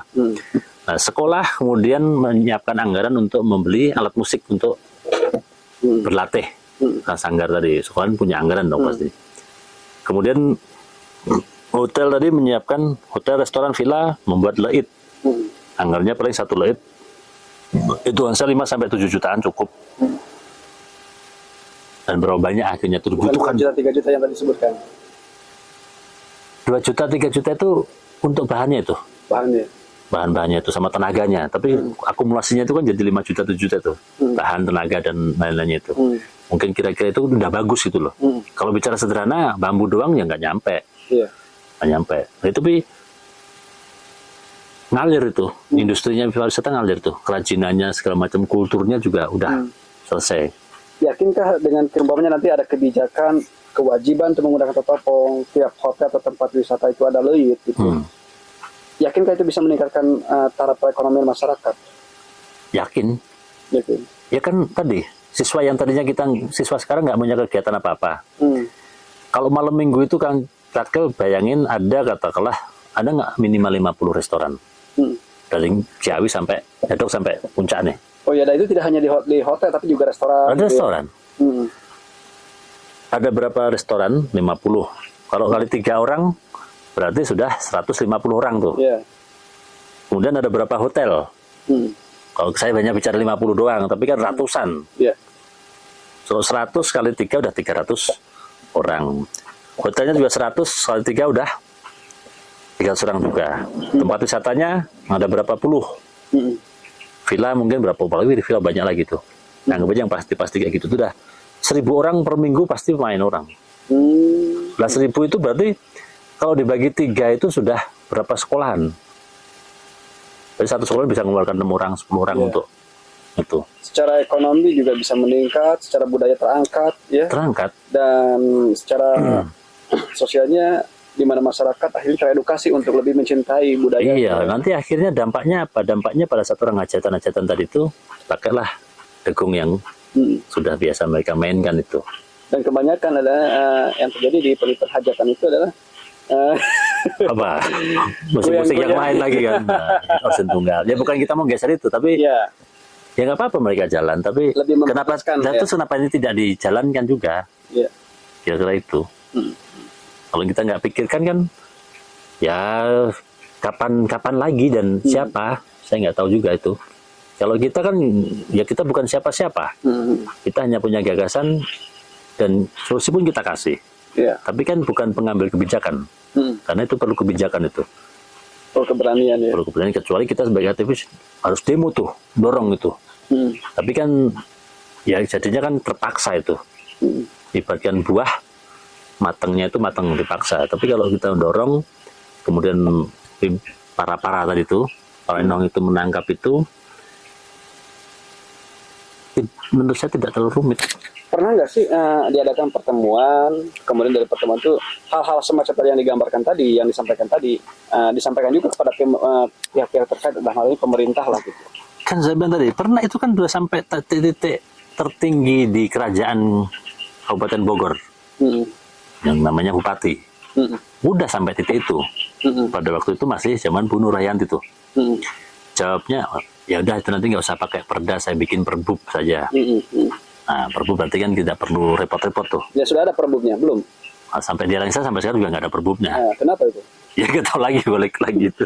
Pernahkah para yang Mas Neto tahu itu sampai menanyakan kembali, mengkonfirmasi apakah sudah jadi atau tidak perbubnya? Tahun kemarin waktu kita persiapan Puncak Fest itu sempat saya ngobrol sama Pak siapa sih itu, jadi dia staf ahlinya, sekarang jadi staf ahli, sebelumnya dia kadis juga staf ahli. Cita itu sudah masuk rancangan gitu. Tapi kan tadi bahasa ya, tapi ya saya hanya lihat realisasinya aja, sampai sekarang juga nggak ada. Minimal wajib hotel mulai tahun depan atau mulai bulan depan harus begini. Kan nggak ada sampai hari ini juga. Tapi kan untuk merealisasikan itu minimalnya kan harus jadi dulu nih aturannya ini sebagai iya, hukum. aturannya gitu. juga sampai hari juga belum ada. Ada kabar mungkin mau menanyakan, mau konfirmasi ulang gitu tentang. Ya kalau kita kan bukan tidak menjadi tanggung jawab utama kita selalu menanyakan ke mereka tuh. Iya. Ini kan hanya masalah timing. Nah, mungkin saat ini oke lah. Saya tadi bilang ya sekarang fokus berkebun aja deh sama tukang kerupuk. Tapi mungkin momennya muncul lagi kapan ya. Mudah-mudahan ada momen lagi yang akhirnya kita dorong itu lagi. Kalau sekarang posisinya dalam konteks tahun politik ini dengan apalagi dengan situasi jabatan yang di Kabupaten Bogor juga lagi tidak menentu nih. Iya. Karena masa bupati sekarang juga cuma PLT, waktunya tinggal. Sudah bupati? Sudah buat bupati, tapi waktunya kan tinggal berapa bulan lagi tuh. 3 bulan, tidak bisa berharap banyak. Gitu. Kemudian muncullah pejabat baru lagi tuh. Nah, paling nggak kita nunggu bupati terpilih berikutnya. Nah, itu siapa? Kita kan belum tahu. Iya. Jadi ya sampai tahun depan jangan berharap, itu aja. Sampai akhir tahun depan pun. Iya. Kira gitu. Ini merangkum saja ya. Apa problem solvingnya terhadap permasalahan-permasalahan tadi yang sudah disebutkan tadi? Puncak ini. Solusinya. Hmm. Tadi solusinya, tadi permasalahannya kan sebetulnya kita hanya bicara tentang alam dan manusia tadi itu ya. Itu isi-isinya itu. Dari situ muncul yang kita sebut masalah tadi itu. Ada alam, ada manusia. Muncullah yang kita sebut tanda kutip masalah atau hal yang menurut kita kurang pas. Masalah salah satunya adalah muncul sampah di sungai, sungai yang kotor, kemudian budaya yang hilang, kebun teh yang makin berkurang. Kemudian masalah tentang kultur masyarakat yang tidak urban tadi itu. Itu kan masalah-masalah baik yang alam maupun di titik manusianya tadi. Kemudian kemacetan, kemudian ke pola berpikir yang sederhana yang tidak terlalu peduli dengan situasi itu. Nah, solusinya tadi ya sudah saya sampaikan juga, bagaimana sungai bersih, berarti perlu kesadaran masyarakat. Tadinya sampah, bagaimana mereka menyelesaikan sampahnya di tempatnya masing-masing. Kemudian kalau masalah kebun teh, bagaimana teh itu dipertahankan menjadi ekonomi masyarakat juga yang melibatkan masyarakat. Kemudian wisatanya dikembangkan lagi, teh itu tidak hanya sebagai objek ekonomi tehnya, tapi kontur teh tadi itu, landscape tehnya tadi juga menjadi ruang wisata yang masuk berbayar tadi menjadi duit, tapi tetap lahannya tetap dikuasai oleh negara tuh. Negara, iya. Tidak oleh sekarang para penggarap-penggarap itu. Nah, kemudian muncul penyangga untuk ibu kota nggak banjir tadi, adanya kebun raya tadi yang menjadi nilai ekonomi juga tadi. Untuk budaya bagaimana muncul perda budaya yang bla bla bla lah tadi itu. Ya seperti itu, termasuk infrastruktur yang sering kita sampaikan tadi. Kita tidak mungkin mengandalkan jalannya puncak doang itu. Yang kita pengen dulu ada namanya lingkar utara, lingkar selatan yang kita mau. Dan itu pun juga tidak terrealisasi tuh. Nah sekarang muncul isu tol dengan 25 triliun tadi itu. Jadi untuk mengatasi puncak pakai nuklir itu dengan 25 triliun. Selesai sebetulnya itu kalau dengan nuklir. Macet pasti enggak orang untuk pakai tol, tapi dampak ekonominya ada enggak? Atau kenapa sih 25 triliun? 10 triliun aja sebetulnya cukup untuk bangun lingkar utara, lingkar selatan ini. Dan semuanya juga melewati titik-titik yang akan dilewati tol itu. Gitu ya? Iya. Apa harus tol dengan 25 triliun? Nggak apa-apa, kita nggak nolak tol. Tol juga efektif kok, faktanya sama. Tapi daripada 25 triliun itu untuk tol saja yang atas puncak, mending 10 triliun atau 15 triliun bangun infrastruktur di lingkar utara, lingkar selatan ini. Karena dampaknya langsung dirasakan ekonominya masyarakat tuh. Emang rencana tol yang sedang menjadi isu ini, plottingnya di mana saja sih? Dari mana sampai mana? Kalau lihat plottingnya dari mulai Lido Caringin sana, kemudian ke arah Tapos, ke Pasir Muncang, Eger, atas masuk atas Safari, Puncak Pas, Cipanas, Cianjur. Lewat Gunung Mas ya? Pastilah. Kenapa harus melewati rute-rute itu? Ya kalau itu, ada rute yang kalau lahan tol ya mungkin yang ideal lewat situ. Mau lewat mana lagi? Mau lewat Gunung Gede Pangrango? Bisa lewat Cibanong atau keluar Naringo? Cibanong cuma. Atau bukan Cibanong ya? Enggak, kalau itu kan sebelum tol lah, ini Gunung Gelis lah. Lewat jalur utara gitu. Ya kalau itu kan mungkin ada kepentingan-kepentingan dari nyambungin apa, kan di itu ada KEK ya, ekonomi khusus itu. Nah di situ disambungin dengan sekarang muncul Eger. Ada Eger di situ kan dia bangun investasi juga gede juga itu. Dia nggak akan bangun kalau tidak ada keterjaminan dari infrastruktur. Dengan dia bikin jembatan terpanjang se Asia Tenggara apa itu informasinya itu. Kita kebayang berapa banyak wisatawannya, berapa banyak kendaraan yang akan masuk. Nah kalau kemudian ngandalin jalan dari Pasir Muncang arah dari Gadok Pasir Muncang kan ya mungkin. Itu Gadok kan stuck gitu. Dan Pasir Muncang stuck juga, bis nggak bisa masuk segala macam. Itu udah pasti jauh hari sebelum Eger memulai pembangunan itu sudah ada apa namanya ya, bukan janji tapi kesepakatan dengan pemerintah akan dibangunkan jalan khusus tuh. Itu ya masuk logika, nggak mungkin Eger mau bangun kalau nggak ada jaminan jalan. Tapi bukankah itu kalau misalkan ngambilnya dari Caringin itu lebih jauh aksesnya itu? Ya kan saya bilang tadi itu hanya nyambungin antara KEK, Eger, kalau Safari udah endemik situ ya.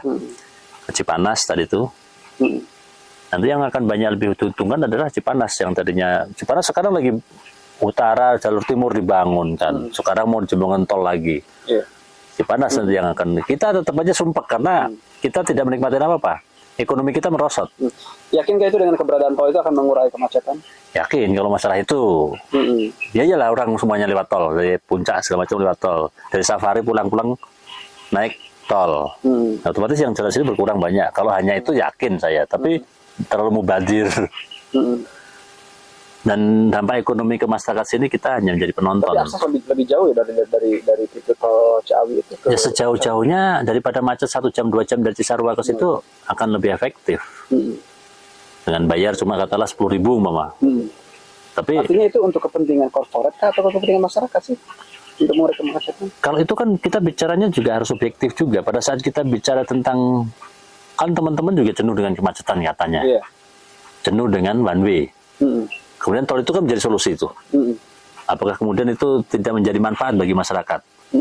Kan manfaat tuh dalam konteks itu. Bagi wisatawan manfaat karena masyarakat akhirnya wisatawan itu akan lebih banyak lagi ke sini. Kemudian dia akan lebih nyaman lagi karena semuanya lancar semuanya itu. Kira-kira gitu tuh. Nah, tinggal apa sih dampaknya ke kita? Masyarakat ada nggak ekonominya segala macam itu? Tapi bukan saja ke kita sebagai manusia, tapi juga pada alam gitu. Bagaimana nanti dengan alam? Ya kalau alam kan akan subjektif juga. Kalau itu karena kadang kan kita terlalu bayangan yang terlalu dramatis gitu ya. Bagi seorang aktivis lingkungan hidup pasti kan menjadi masalah itu. Kebayang nanti kalau sama tol itu melewati jalan itu, pasti harga tanah yang di sisi tol kan juga akan naik tuh. Nah, itu semakin jauh lagi masyarakat untuk bisa beli tanah di Garapan yang tadinya cuma 30.000 per meter akan naik lagi tuh. Itu belum lagi cerita tentang adanya hari ini akan dikeluarkannya berapa puluh hektar, berapa ratus hektar kalau nggak salah itu yang menjadi surat tanah tuh.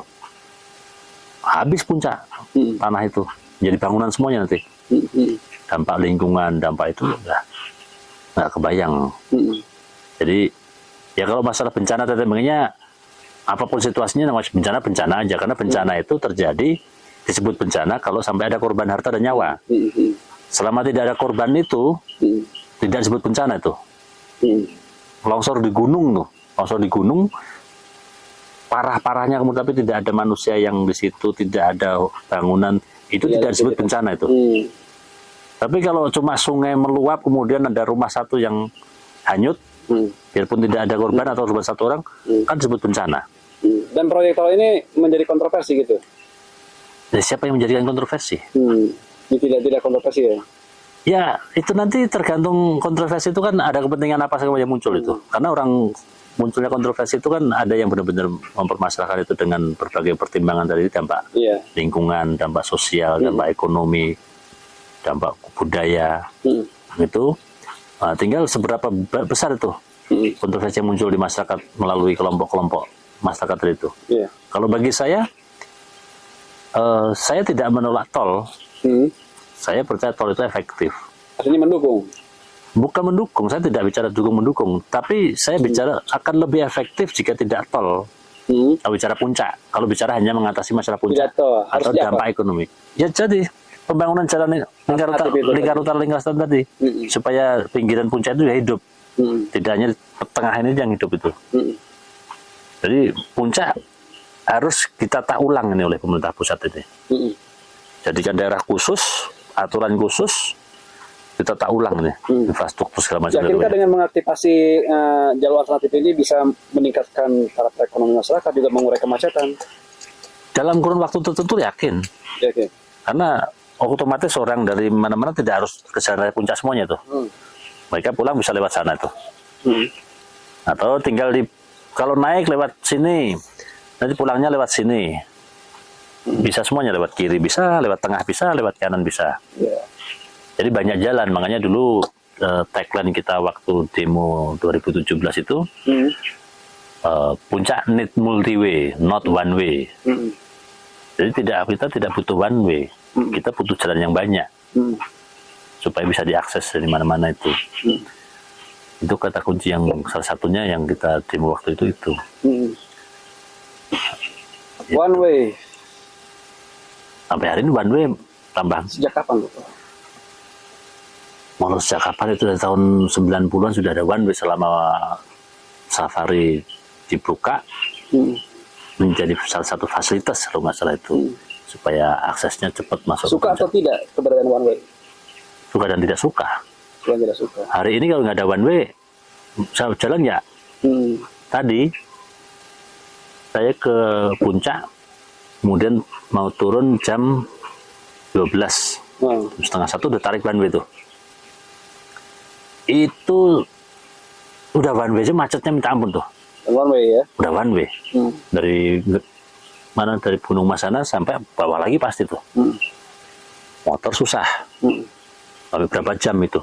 Nah, kalau nggak one way, ada one way, itu bisa orang mati di mobil loh, kira-kira kreditnya tuh. Berapa lama itu.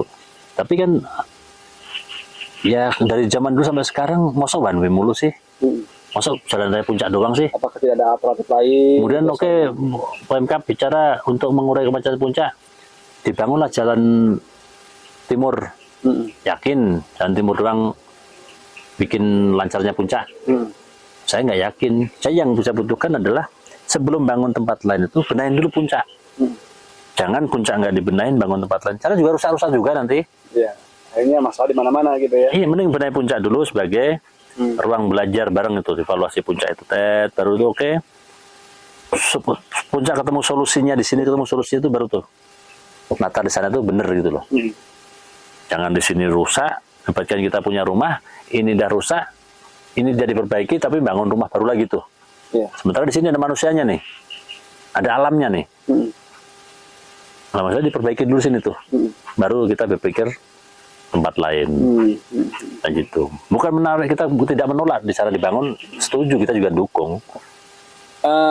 Dalam beberapa berita tidak hanya jalan alternatif yang sempat dibahas itu isunya, tapi juga jalan tol. Tapi ada juga tuh kereta gantung. Ya itu sah-sah saja kalau bicara orang investasi ya. Orang investasi kan dia keluar modal. Keluar modal otomatis dengan segala macam perhitungannya tuh. Nah, kalau masuk menurut dia masih masuk, karena itu nanti kan yang kemudian yang dipikirkannya AMDAL. Analisis dampak lingkungan itu kan, analisis dampak lingkungan berhubungan dengan masyarakat juga kan, awalnya situ. Nah, kalau itu memang semuanya bisa dilalui dan sesuai dengan aturan, ya kenapa tidak? Kan gitu doang. Kalau bicara, tapi kalau bicaranya investasi dari pemerintah kan, yang dipakai adalah uang, sepertinya uang negara itu, uang rakyat juga itu. Apakah itu efektif? Saya nggak tahu kajiannya di mana itu. Lebih besar mana menurut Mas Joto di puncaknya cocok? Apakah mengaktifkan jalan alternatif apakah kereta gantung? Tapi kan kereta gantung juga bisa menjadi ikon gitu, ikonik ya di puncak, sehingga orang luar puncak atau Bogor tertarik untuk merasakan atau berkunjung, penasaran lah gitu. Kalau sebetulnya kalau bicara tol atau kereta gantung kan itu bicara investasi. Investasi yang dilakukan oleh swasta itu atau BUMN. Jadi itu sah-sah saja kalau bicaranya tentang lebih pasnya gitu. Tapi yang saya pikirkan adalah masyarakatnya ini dan alam yang di puncak ini. Bukan pada, kalau bicara bisnisnya ya itu bisnis itu. Bicara kereta gantung bisnis. Bicara tol juga bisnis. Jadi dan mereka investor, mereka berhitung pada saat dengan 25 triliun tanggal 50 kilo uang masuknya berapa, kan mereka bisa menghitung berapa ribu kendaraan ke puncak tiap Sabtu aja bisa di atas 40.000. Kalau masuk ke sana 50%-nya dia 20.000 tuh dalam waktu satu hari, di hari Sabtunya doang atau hari Minggunya doang itu. Nah 20.000 kendaraan di hari libur itu kali berapa, 10.000 udah berapa puluh juta itu.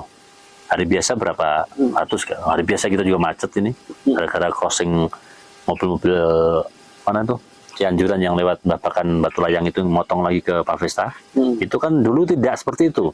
Tapi dengan adanya mobil-mobil Cianjuran masuk ke situ kan akhirnya menjadi titik macet tiap hari, tiap sore itu. Nah kalau mereka sudah ada tol, mereka pasti lewat tol semuanya itu. Iya. Sini lengang juga. Apakah lengang kemudian dinikmati oleh masyarakat Puncak yang tadi anti one way, anti nggak suka macet, anti macetan itu? Akhirnya juga ekonominya turun juga itu. Orang mau jajan yang tadinya mobil, karena persentase ada 100 mobil yang jajan mau 10% dari 100. Kalau yang lewat 1000, 10%-nya berarti 100. Kalau yang cuma lewat 100, berarti 10%-nya cuma 10. Sementara diperbutkan oleh sekian banyak usaha kan, banyak yang akan bangkrut. Dampak-dampak ekonomi seperti itu. Iya. Tapi kan seperti kita tahu bahwa titik-titik kemacetan itu sudah terbaca ya di mana. Udah ketahuan. Keberadaan tol juga sangat jauh dari jalan utama. Ya. Apakah tidak sebaiknya gitu memperlebar, meneruskan pelebaran? Ya itu kan sebetulnya sederhana seperti itu. Tapi kalau saya curiga kayak kemacetan Puncak itu memang sengaja dipelihara. Oleh? Ya oleh para-para. Oleh para-para? Iya. Karena dengan ada kemacetan Puncak itu dia punya alasan untuk bangun tol, dia punya alasan untuk bangun jalan timur, untuk hal yang lain-lain lagi. Dan gitu. yakin itu bahwa kemacetan Puncak dipelihara? Yakin aja deh. Yakin aja deh. Sebenarnya meragukan. Yakin lah. Sekarang kalau nggak yakin, mereka tahu macetnya di mana kok. Iya.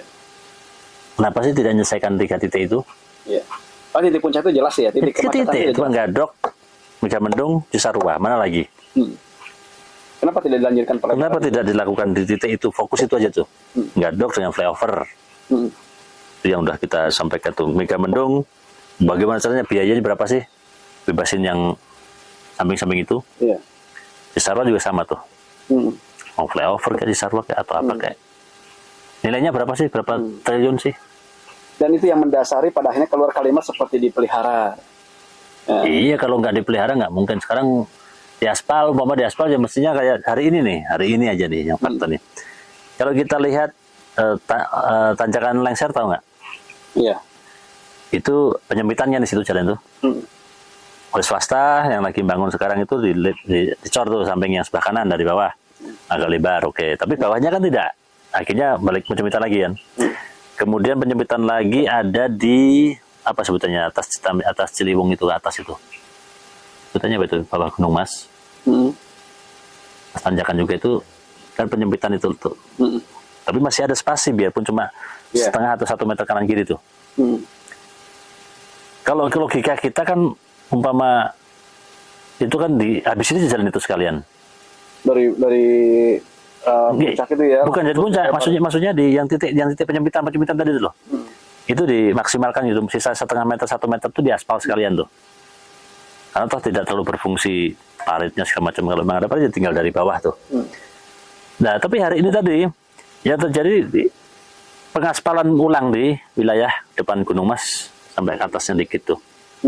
Padahal juga aspalnya kita ngomong Cirebon juga belum. Daripada anggaran ke situ, maksud saya itu kenapa tidak buat lebarin yang penyempitan tadi itu. Pertanyaan besar, kenapa tidak dilanjutkan pelebaran gitu ya? Iya, ya yang titik-titiknya itu tadi. Itu kayak gitu tuh.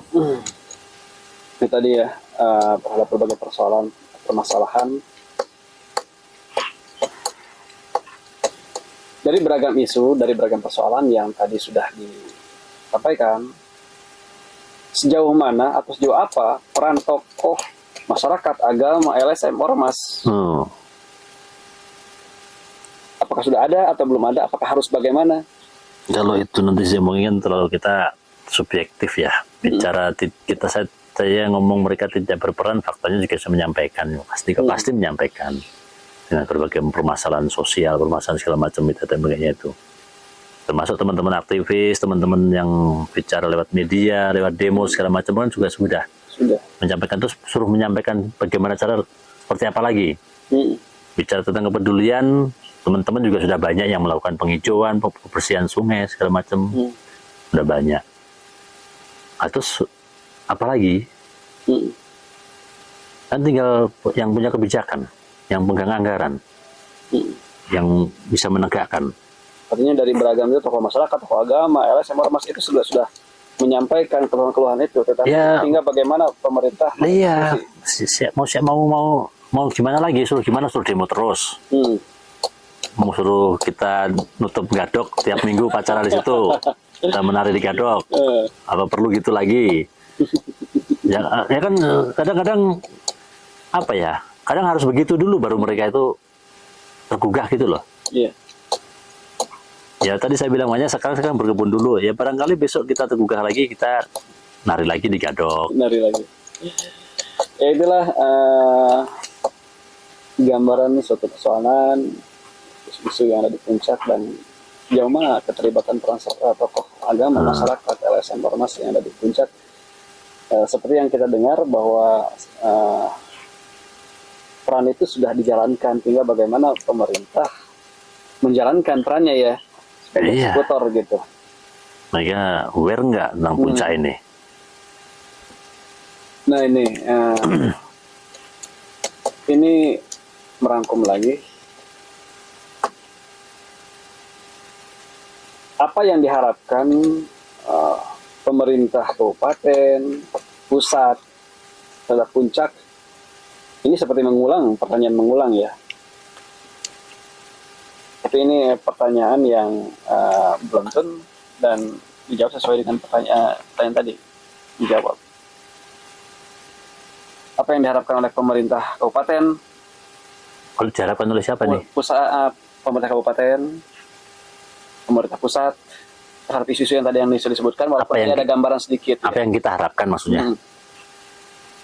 Ya mereka lebih aware lah puncak ini, pandanglah puncak secara khusus. Jangan pandang puncak itu seperti tempat-tempat lain. Karena apapun itu puncak ini kan menjadi begini karena kedekatan dengan ibu kota. Iya. Dan semua dampak puncak juga ke ibu kota kok. Dan yang mengakibatkan seperti ini juga orang-orang ibu kota kok. Karena daerah lain yang mungkin juga terjadi tapi tidak semasif di puncak. Dan puncak hari ini semakin kritis. Dari masyarakatnya, bertempat tinggalnya juga semakin kritis kan. Mau kemana mereka. Kemudian kebun yang ada juga semakin habis. Kemudian masalah infrastruktur juga semakin kritis. Semuanya kan semua kritis. Sungainya juga semakin kritis. Nah mereka juga harus berpikir kritis juga itu. Makanya pandanglah puncak secara khusus. Jadikan puncak itu bagian khusus kebijakannya. Bukan otonominya, tapi juga bikinlah kebijakan khusus tentang puncak. Tentang budaya, tentang alamnya, tentang masyarakatnya, tentang infrastrukturnya. Karena berapa banyak uang di puncak ini. Dari mulai pengusaha yang bangun, kemudian hasilnya juga masuk ke pemerintah juga. Nah itu berapa sih ininya, PAD-nya? PAD paling nggak muncul lah si angka, saya nggak tahu jelas ya, tapi hampir 1 triliun juga kalau nggak salah PAD dari puncak ini. Hampir. Dan pengalokasinya untuk apa saja? Ya kalau itu semuanya kan kalau namanya PAD kan kembali menjadi alokasi umum. Semua dikelola oleh pemerintah daerah khususnya, itu kemudian dibagi ke masing-masing kedinasan tadi itu. Itu kan ada bidang-bidang. Sejauh ini cukup transparan ya? Kalau masalah anggaran segala macam data sebagainya itu nggak paham deh. Dan nggak paham dan ya nggak tahu detailnya. Untuk apa saja, termasuk pariwisata itu apa sih yang dianggarkan untuk pariwisata. Kemudian untuk infrastruktur PUPR, bangunnya sudah seberapa jauh. Itu yang penting ada kelihatan, tapi kan contoh kasus ke jalan kabupaten di puncak ini aja.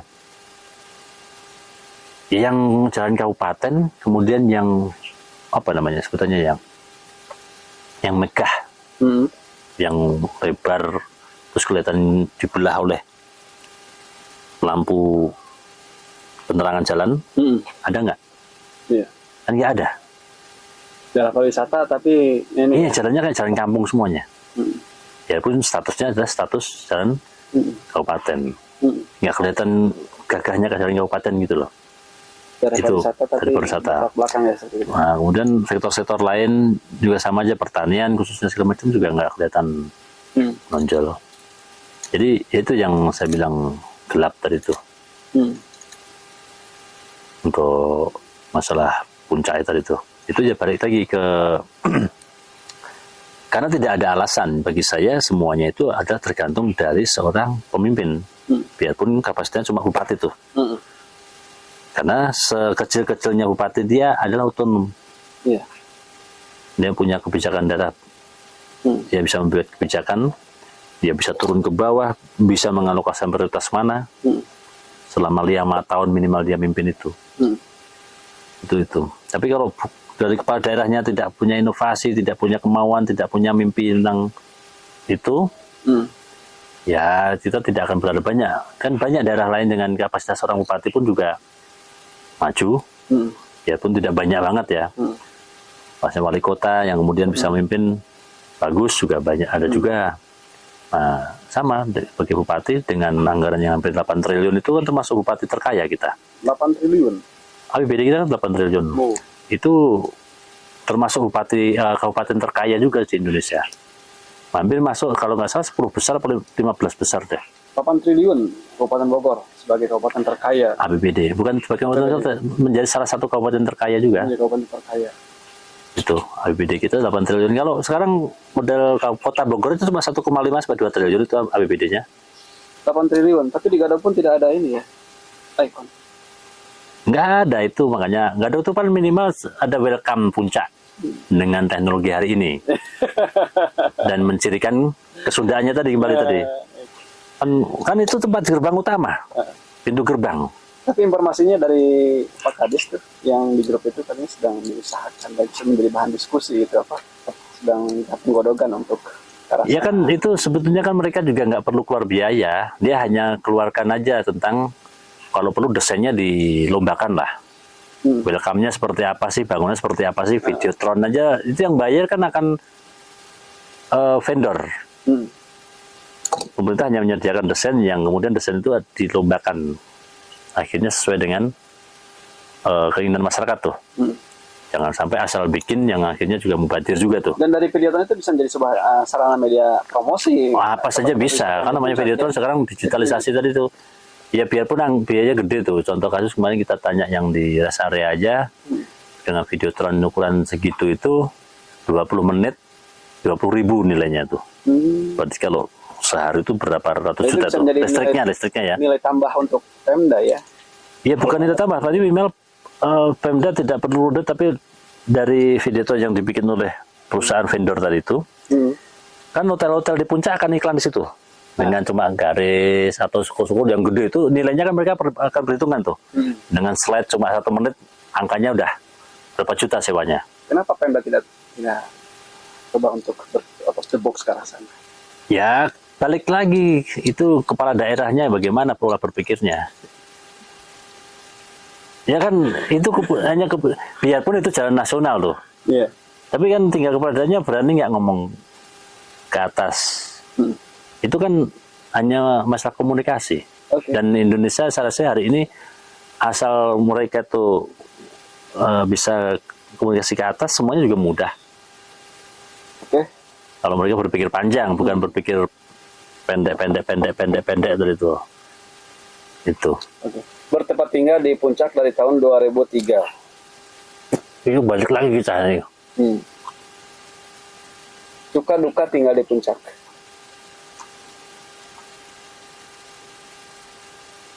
Banyak sukanya apa dukanya gitu?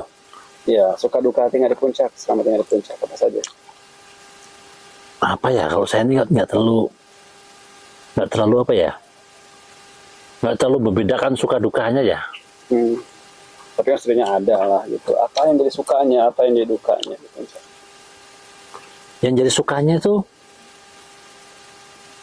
saya malah nggak pernah berpikir suka dukanya ya. Jadi bingung juga kalau saya ngomongin suka dukanya itu. Karena semuanya ngalir gitu aja. Jadi saya itu tinggal di puncak itu sama seperti orang terdampar. Terdampar di puncak atau nggak tahu sama Tuhan di puncak. Kalau enggak sebetulnya kan mikirnya kan saya 2 tahun pertama di puncak itu udah berpikir, atau baru 6 bulan pertama waktu puncak itu udah berpikir, wah ini kayaknya setahun atau 2 tahun dah harus balik. Karena perbedaannya nyolok. Kulturnya terutama itu. Kulturnya. Waktu awal-awal saya masuk puncak itu. Jadi cuma karena kan kerja waktu itu. Kerja, ngurus perusahaan bunga potong. Saya sempat disekolahin ke Belanda.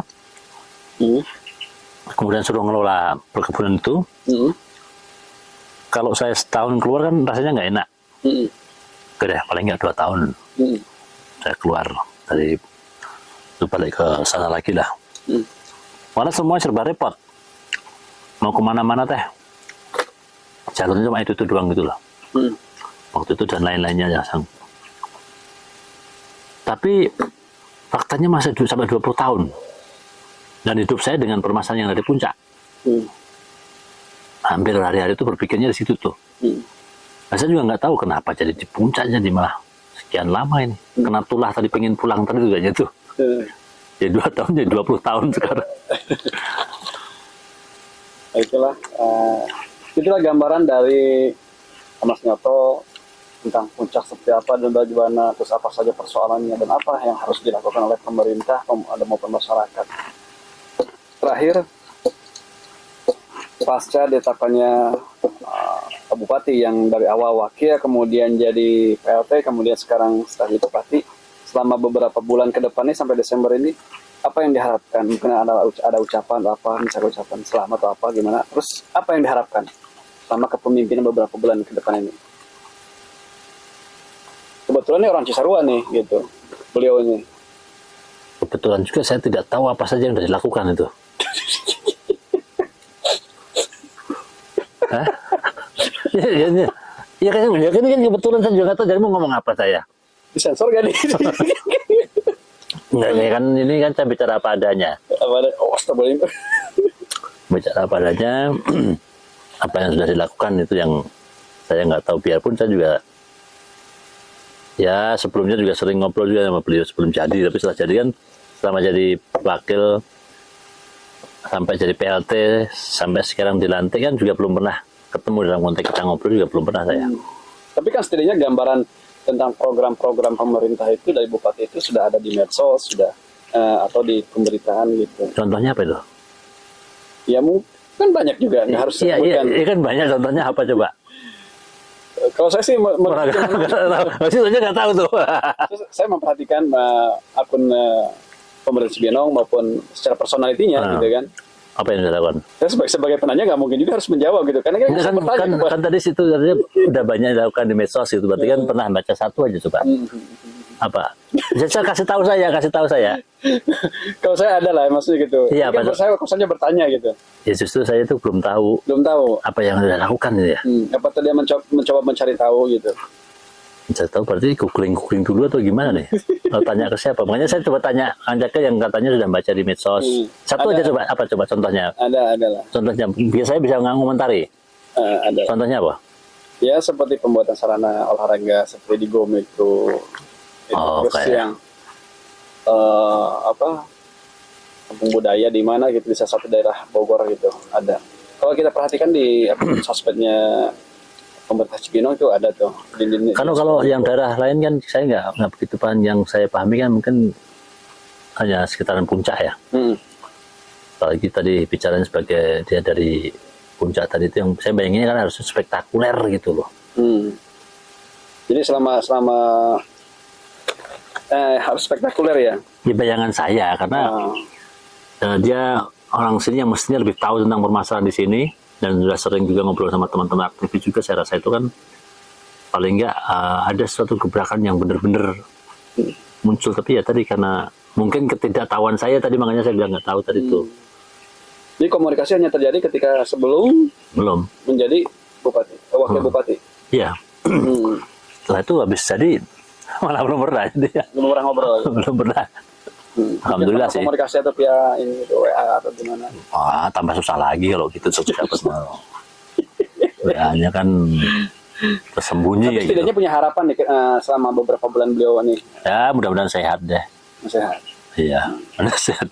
Tidak ada harapan lain gitu seperti tadi yang disebutkan tadi, membangun loid kah atau gimana?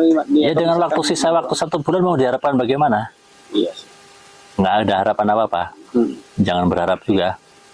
supaya kita tidak sakit hati. Kalau kita berharap kan sakit hati. Oh iya, semakin besar harapan, Semakin besar rasa. semakin kita semakin menyiapkan hati kita. Terima saja ya. Terima saja.